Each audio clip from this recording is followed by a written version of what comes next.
We've reached the end of the road on our drive to Decision Day. Our own Jon Allen and crew have made their way to Omaha and Nebraska's 2nd congressional district, the so-called blue dot in the deep red state, with Democrat Denise Powell facing Republican Brinker Harding in a race to replace the retiring Republican Congressman Don Bacon.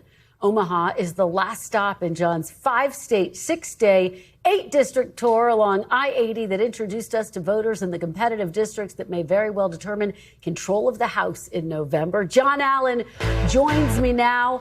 Jon, you have been tireless on this tour. It's your final stop. We have loved every stop along the way. Take us to Nebraska with you. What is at stake for Democrats in Nebraska's again, what we call the blue dot? Yeah, I'm here in Omaha, which is most of the 2nd district. What's at stake for Democrats here is what should be one of the easier races for them to win if they're going to take control of the House. I say that because, as you point out, it's called the blue dot. Kamala Harris won this district by about 4 points in the last presidential election, but it is represented by a Republican incumbent, Don Bacon, who won by about 2 points. Bacon is retiring, and as you mentioned, Powell, the Democrat, Brinker, the Republican, both have their supporters here. We talked to both sides here. But if Democrats are going to win the House, this is perhaps the lowest of hanging fruit for them. And if they can't win this seat, it may be a bad election night. Well, for them. Just fascinating that you are there. And Jon, you have now visited 8 congressional districts in 5 states. You get tired just hearing about it, but you have been tireless. What has stood out to you during this trip?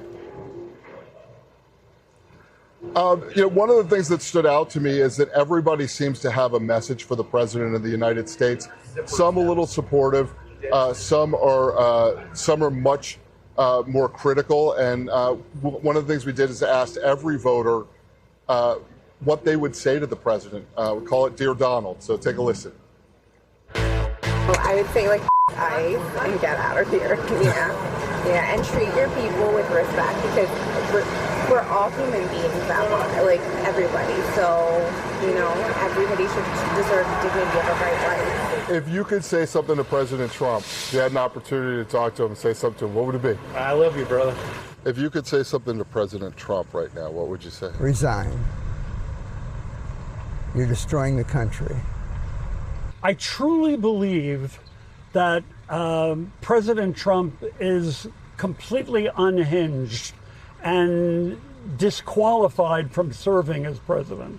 So there's not a great deal I have to say to him other than it would be time to resign. When I was in the Navy, we had a captain come on board, and he brought a phrase, or I guess you could say a motto for our ship, and it was press on regardless.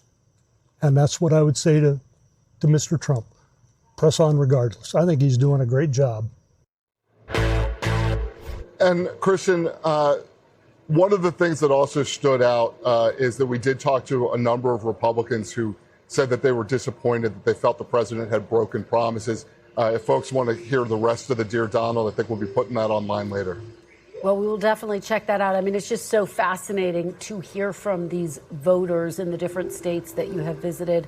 Jon, really remarkable stuff. And I know you've also heard a lot about the political divisions that the country is facing on your road trip, right? What are voters telling you about that?